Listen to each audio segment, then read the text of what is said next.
A very good morning aspirants. Last video में हमने book list देखी थी, सारे सब्जेक्ट्स की बुक लिस्ट हमने देखी थी एंड हमने ये देखा था कि एनसीईआरटी सारे सब्जेक्ट्स की अवेलेबल नहीं है, लेकिन मैक्सिमम सब्जेक्ट्स की अवेलेबल है एंड हमें उन एनसीईआरटीज को थरोली फॉलो करना है सो दैट हमारा बेस क्लियर हो जाए। ठीक है, अगर आपका बेस क्लियर नहीं है तो आपको एनसीईआरटी पढ़नी पड़ेगी। इस वीडियो में हम देखेंगे स्ट्रेटेजी सो दैट हम कैसे एनसीईआरटीज को पूरा कर रहे हैं। ठीक है, मेरी स्ट्रेटेजी तो मैं अगर आपके साथ अपनी स्ट्रेटेजी शेयर करती हूँ तो मेरी स्ट्रेटेजी बहुत ज़्यादा सिंपल है कि मुझे बस अपनी एनसीईआरटीज कवर करनी है एंड बेस क्लियर करना है। देखिए, भले ही मैंने प्रीलिम्स 3 बार दिया है, 2 बार दिया है, कोई फ़र्क नहीं पड़ता उससे, लेकिन बेस अभी भी मेरा क्लियर नहीं है कुछ कुछ सब्जेक्ट्स का। जैसे इकोनॉमी का बेस मेरा क्लियर नहीं है। ठीक है, and economy plays a very important role in knowing the situation of our country. So economy मेरा क्लियर नहीं है। पॉलिटी के कुछ पार्ट्स मेरे अभी भी क्लियर नहीं है। लक्ष्मीकांत तो मैं 2 बार पढ़ चुकी हूँ, लेकिन पॉलिटी के कुछ ऐसे बेसिक्स है जो मेरे अभी तक कवर नहीं, क्योंकि मैंने तब के टाइम पे एनसीईआरटी फॉलो नहीं की थी।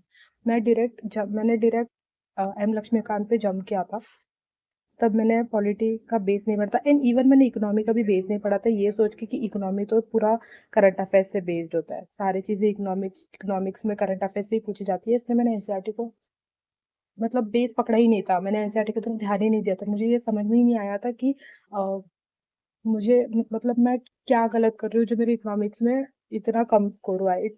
इनफैक्ट प्री में मेरा इतना कम स्कोर हुआ है, जब मैं एग्जाम दे के आई थी और जब मैंने आंसर की चेक किया था, मेरी इकोनॉमिक्स में बहुत नेगेटिव मार्किंग थी।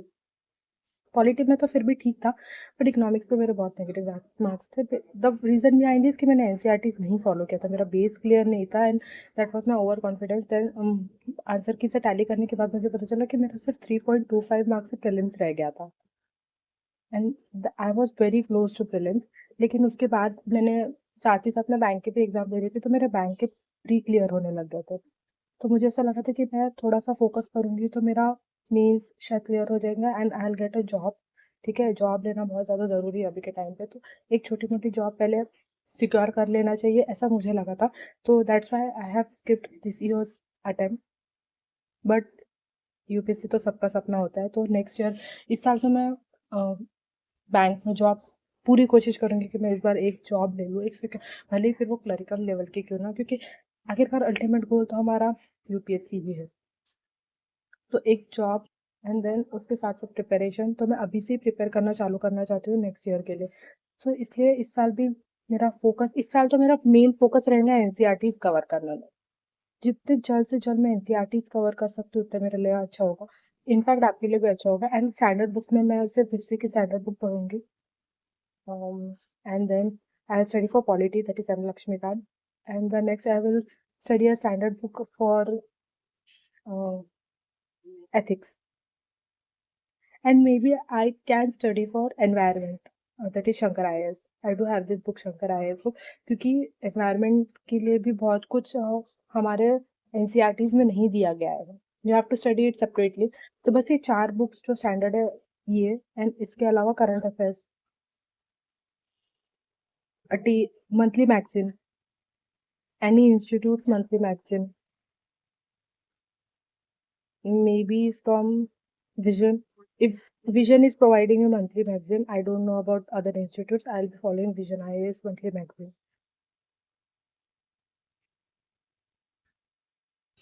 ओके, सो मैंने आपको एनसीईआरटीज की इंपॉर्टेंस बता दी। नाउ मेरी स्ट्रेटेजी क्या रहेगी कि मैं क्या स्टार्ट करने वाला हूँ।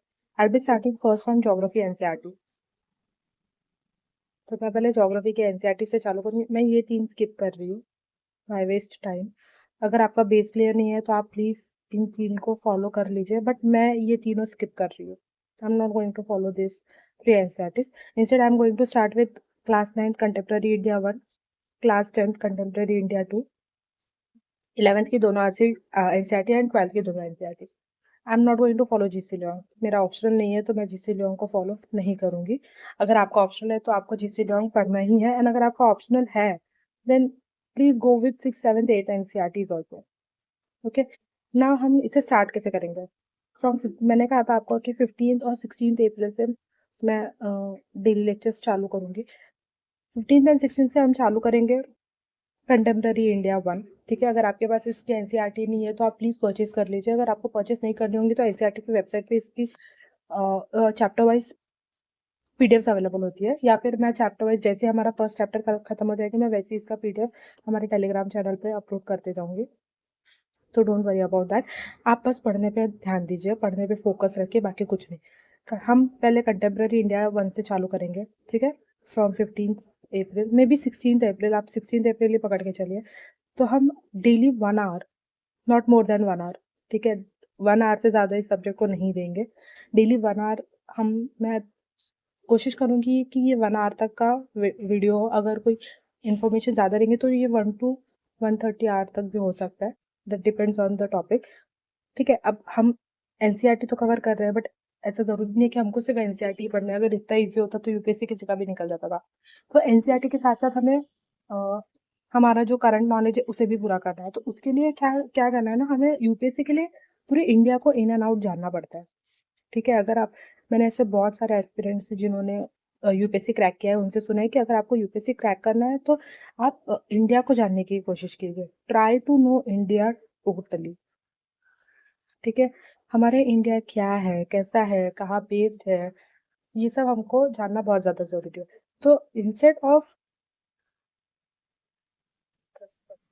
instead of not focusing on what is India, let's focus on what actually India is. Okay, तो हम क्या करेंगे ना, हम इसके साथ है, जैसे आज मैंने चैप्टर 1 ले लिया, चैप्टर 1 का कुछ टॉपिक हमने कवर कर लिया। देखिए, एक दिन में एक चैप्टर कवर नहीं होगा, क्योंकि एक चैप्टर 7 से 8 पेजेस का होता है। अगर मैं वो एक दिन में कंप्लीट करूंगी तो उसको 3 से 4 घंटे लग जाएंगे कवर होने में। सो लेट्स गो स्लोली, हमें कोई इतनी जल्दी नहीं है, हमारे पास बहुत एम्पल अमाउंट ऑफ टाइम है, क्योंकि हमें अटेम्प्ट नेक्स्ट ईयर देना है। ठीक है, तो इसका हम चैप्टर 1 से स्टार्ट करेंगे। 16 को जैसे ही मैंने एक पार्ट पढ़ा दिया, तो हम बेसिक से स्टार्ट करते हैं इंडिया के बारे में जानने की। ठीक है, जैसे इंडिया के हम, अब ये बहुत आपको मामूली सी चीज़ लगेंगी, स्टेट्स एंड कैपिटल्स, लेकिन हमें इसे जानना है। ठीक है, हम जैसे 16 का एक लेक्चर हो गया, उसके तुरंत बाद हम स्टेट्स एंड कैपिटल्स देख लेंगे। देन 16 के बाद जो नेक्स्ट लेक्चर रहेगा, 17 18 जो भी रहेगा, उसके बाद हम नेशनल पार्क्स देखेंगे हमारे कंट्री के, कुछ स्टेट्स के नेशनल पार्क्स देखेंगे, नॉट ऑल। फिर उसके बाद, जैसे आज हमने 6 नेशनल पार्क देखे, तो नेक्स्ट डे हम 6 नेशनल पार्क देखेंगे। ठीक है, देन उसके बाद 6 नेशनल पार्क देखेंगे। ऐसे करके हमारे नेशनल पार्क पूरे 29 स्टेट्स एंड यूनियन टेरिटरीज के कवर हो जाएंगे। ठीक है, उसके बाद जैसे ही वो कवर हो जाएंगे, हम पहले वाइल्ड लाइफ सेंचुरी देखेंगे। ठीक है, वाइल्ड लाइफ सेंचुरीज देखेंगे कि हमारे कंट्री में कौन से वाइल्ड लाइफ सेंचुरीज है। ठीक है, देन ये होने के तुरंत बाद हम टाइगर रिजर्व्स देखेंगे कि टाइगर रिजर्व्स कौन से, क्योंकि टाइगर रिजर्व्स, टाइगर्स के बारे में हमारे यहाँ पे, बीइंग अ नेशनल एनिमल, ये हमारा राइट, मतलब ये हमें जानना ज़रूरी है, क्योंकि इससे रिलेटेड बहुत न्यूज़ आती रहती है। टाइगर प्रोजेक्ट्स के बारे में आता है, टाइगर कंजर्वेशन के बारे में आता है, तो हमें टाइगर रिजर्व्स के बारे में भी पढ़ना है, तो हम वो देखेंगे। देन उसके बाद जैसे नेक्स्ट लेक्चर रहेगा तो हम उसके, हमारे इंडिया के नेबरिंग कंट्रीज देखेंगे। ये सब ज्योग्राफी का पार्ट है, नेबरिंग कंट्रीज। नेबरिंग कंट्रीज के साथ साथ, नेबरिंग कंट्रीज के साथ जो बाउंड्री शेयर होती है, बाउंड्रीज,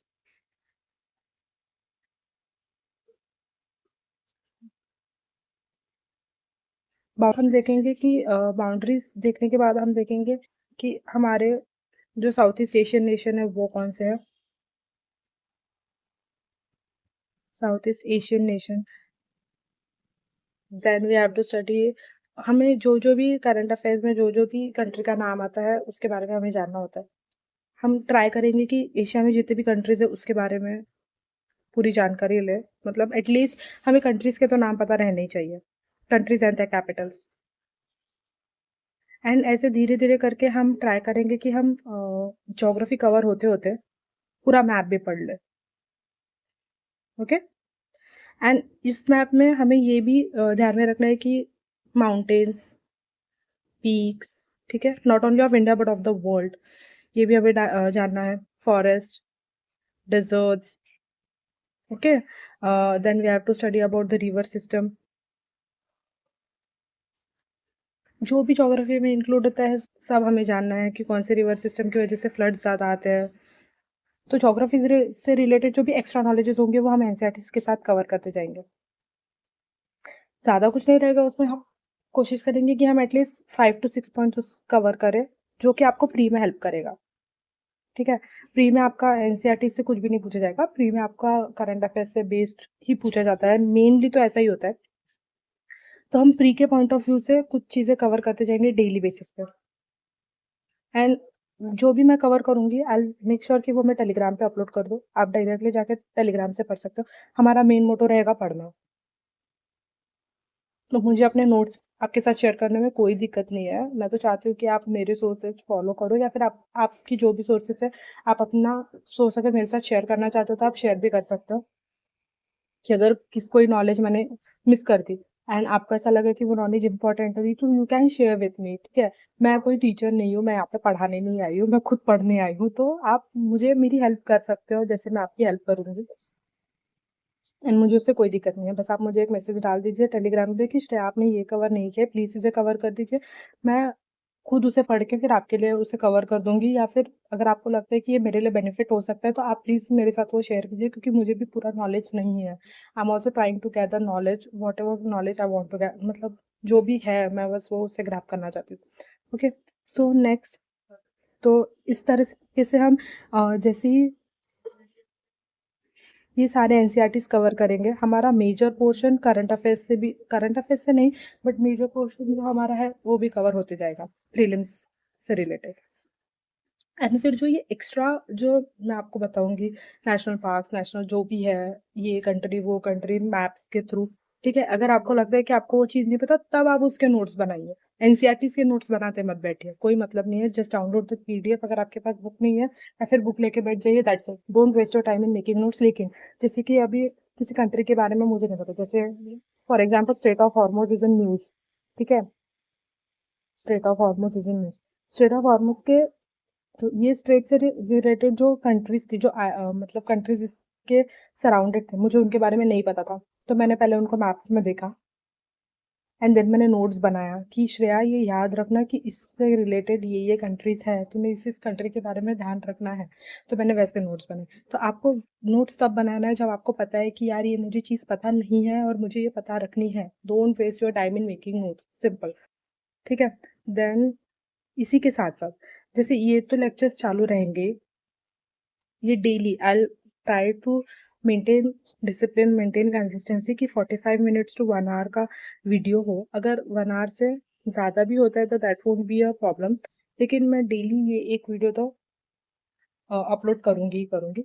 नाउ नेक्स्ट आपको क्या करना है, जैसे अभी फॉर एग्जांपल आपका अगर कोई ऑप्शनल है, फॉर अभी ज्योग्राफी तो हम कवर कर ही रहे हैं, लेकिन अगर आपका ज्योग्राफी के अलावा कोई अदर ऑप्शनल है, जैसे फॉर एग्जांपल आपका बायोलॉजी अगर आपका ऑप्शनल है, तो आप क्या कीजिए, एक वीडियो तो ये देख लीजिए, मतलब जरूरी नहीं है आप मेरा ही वीडियो देखो, आप किसी का भी वीडियो देख लीजिए, I am just giving you the strategy.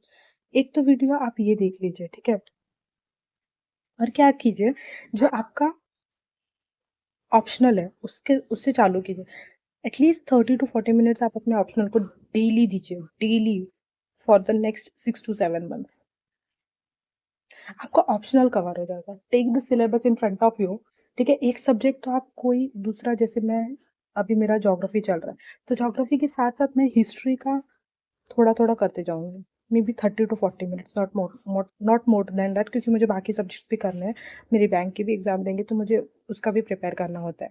ठीक है, तो मैं इससे ज़्यादा नहीं दूंगी, लेकिन मैं ट्राई करूंगी कि मैं ये डेली दूँ। 6 महीने में तो ये मेरा कवर हो ही जाएगा एंड मेरे पास टाइम है अभी भी। ठीक है, ऐसा नहीं कि मेरे पास टाइम नहीं है, आई डू हैव टाइम, तो हम इसे आराम से कवर कर सकते हैं। ठीक है, तो 6 मंथ्स के लिए अगर मैं अपना ऑप्शनल प्रिपेयर करती हूँ फॉर द नेक्स्ट 6 मंथ्स, तो मेरा पेपर 1 भी कवर हो जाएगा हिस्ट्री का एंड पेपर 2 भी कवर हो जाएगा। Just have to maintain consistency, and इसके बाद तो फिर रिवीजन ही रिवीजन करना है, रिवीजन के लिए टाइम नहीं लगता है, टाइम पढ़ने के लिए लगता है। ठीक है, तो हम ऐसा करेंगे, एक वीडियो इसका कवर करेंगे एंड देन एक वीडियो ऑप्शनल का, एंड उसके साथ-साथ you have to supplement your study with daily current affairs. Daily current affairs के लिए आप 1 टू 2 आवर्स दे दीजिए। सॉरी, मैंने कहा था 1 टू 1.5 आवर्स से ज़्यादा नहीं रहना चाहिए। बस इतना दे दीजिए। सो आपका इन टोटल कैसा कितना टाइम हो जाएगा? Let me tell you. 1 hour geography, 1 hour for your optional,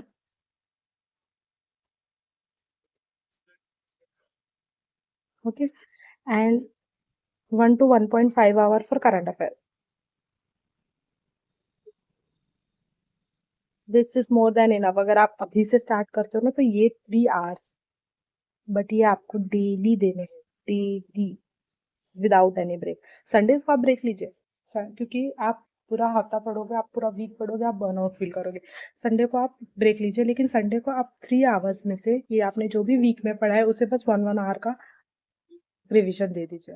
because revision is बस, वरना आपने क्या पढ़ा है पिछले हफ्ते में वो आपको बिल्कुल याद नहीं रहेगा। That's it. इससे ज्यादा आपको देने की जरूरत बिल्कुल नहीं है। आप अपना टाइम वेस्ट मत कीजिए, बस 3 आवर दे दीजिए, दैट्स मोर देन इनफ। अगर आप ज्यादा देना चाहते हो, अगर आपको ऐसा लगता है कि 3 आवर यूपीएससी के लिए काफी नहीं है, हमें तो ज्यादा देना, आप 6 घंटे पढ़िए, मुझे उससे कोई प्रॉब्लम नहीं है। आपको जैसा लगता है वैसा पढ़ो, क्योंकि मैं तो इससे ज्यादा टाइम दे नहीं पाऊंगी। मेरा बैंक का भी एग्जाम होता है, अभी तो बैंक के सेशन भी चालू हो जाएंगे। क्योंकि मेरी बैंक की थोड़ी बहुत प्रिपरेशन हो चुकी है, इसलिए मैंने फिर से यहाँ पे स्विच कर दिया है कि मुझे यूपीएससी नेक्स्ट ईयर बहुत अच्छे से देना है। एंड मैं यूपीएससी अभी से स्टार्ट कर रही हूँ। अभी चल रहा है अप्रैल, ठीक है, एंड ये एग्जाम रहेगा नेक्स्ट मई मंथ में। I have total 12 months to study. In fact, more than 12 months, 12.5 months.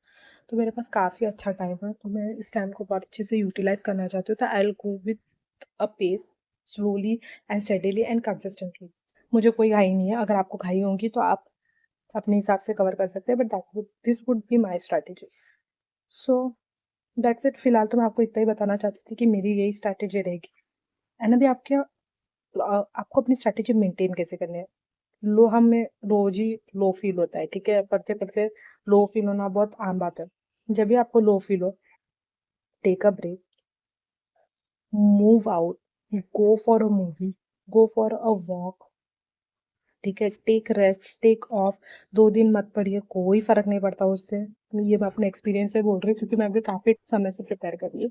Go for breaks, take breaks, go for walk, watch movies, जो करना है करो। 2 दिन का आराम लो, लेकिन मेक श्योर कि आप 2 दिन से ज्यादा उसे एक्सटेंड ना करो, क्योंकि एक बार अगर पढ़ाई में गैप आ जाता है ना, तो फिर वापस वही सर्कल में आने के लिए आपको 1 हफ्ता लग जाता है, ठीक है। तो मेक श्योर कि आप ज्यादा ब्रेक ना लो। 1 to 2 days of break is must. अगर आपको सीरियसली प्रिपेयर करना है, सीरियसली अटेम्प्ट देना है, तो थोड़े बहुत तो कंफर्ट जोन से आपको भी निकलना ही पड़ेगा, थोड़े बहुत सेक्रीफाइसेस आपको भी करने ही पड़ेंगे। बस फिर और कुछ ज्यादा था नहीं, मुझे बस इतना ही कहना था। एंड अगर कोई पॉइंट रह गया है तो हम उसे बाद में डिस्कस करेंगे। अब कल से मैं अवेलेबल नहीं हूँ, कल तो वीडियो नहीं आएगा। कल संडे है, वैसे भी मैं संडे को कोई वीडियो अपलोड नहीं करूंगी। Yes, yes, yes, yes.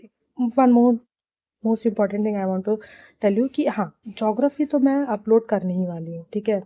ये इसका तो एक वीडियो डेली का रहेगा ही रहेगा। साथ ही साथ मैंने ये चीज आपको बताना भूल चुकी हूँ मैं। विजन आईएएस का जो पीडीएफ है, मंथली पीडीएफ, उसमें से जो इकोनॉमिक्स का पार्ट है, हर 2 या 3 दिन में मैं एक टॉपिक उसमें से कवर करूंगी। Every 2 to 3 days, one topic would be covered from vision IAS PDF of economics, because economics मुझे पढ़ना ही है बैंक के एग्जाम्स के लिए, ओके। तो आई ट्राई कि मैं उसमें से एक टॉपिक 2 से 3 दिन के बीच में अपलोड करते जाऊँ। जैसे आज मंडे है, मैंने आज नहीं अपलोड किया है, तो आई मेक श्योर कि वो ट्यूसडे या वेनसडे तक एक टॉपिक हमारा इकोनॉमिक्स का अपलोड हो जाए। मैं उसका अलग से फोल्डर बनाऊंगी, वो डेली बेसिस पे नहीं रहेगा। जैसे जैसे मेरा पोर्शन कवर हो जाएंगे, जैसे जैसे मेरा एक टॉपिक कवर होगा, मैं उस टॉपिक का वीडियो बना के अपलोड करते जाऊंगी। क्योंकि इकोनॉमिक्स मुझे थरोली कवर करना है, मैं इकोनॉमिक्स में वीक हूँ, तो मैं रिस्क नहीं लेना चाहती इस बार इकोनॉमिक्स में। तो मैं इकोनॉमिक्स का एक एक वीडियो अपलोड करते जाऊंगी with in the span of 2 to 3 days, not more then that, क्योंकि उसमें भी अच्छे खासे टॉपिक्स होते हैं। 15 से 16 टॉपिक्स का डिटेल्ड एक्सप्लेनेशन दिया होता है, जो पढ़ना बहुत ज़रूरी है, जो आपके मेंस के आंसर राइटिंग में भी काम आएंगे। प्लस वो कंसेप्ट बिल्डिंग भी होता है, एंड मेरे कंसेप्ट थोड़े से लो है, तो मैंने सोचा कि उसे अभी से स्टार्ट कर देना अच्छा रहेगा। So that would be my strategy for economics. बाकी इकोनॉमिक्स के तो हम जो एनसीईआरटीज है वो पढ़ने ही वाले हैं सामने जाके। हम इकोनॉमिक्स के एनसीईआरटी पढ़ेंगे बट नॉट नाउ। अभी हम ज्योग्राफी से स्टार्ट करते हैं, क्योंकि मेरा ज्योग्राफी का थोड़ा बहुत होके है और मुझे उसका रिवीजन करना है। सो ये थी मेरी स्ट्रेटेजी, हम इसे फॉलो करेंगे। Will start this from 16 April। ठीक है, अगर आपको कोई भी क्वेरीज रहेगी तो आप मुझे डायरेक्टली इंस्टाग्राम पे मैसेज कर सकते हो। मेरी इंस्टाग्राम की आईडी है सिविल सर्विसेज 1219, एंड पीडीएफ्स के लिए आप मुझे टेलीग्राम पर भी फॉलो कर सकते हैं। तो आज सेशन हम शॉर्ट यहीं तक रखते हैं। स्ट्रैटेजी ज्योग्राफी से स्टार्ट करेंगे। Okay, till then keep preparing. आप अपने सोर्सेस रेडी रख लीजिए। मेरे सोर्सेस रेडी है। Will start from 16। Till then keep preparing. Thank you.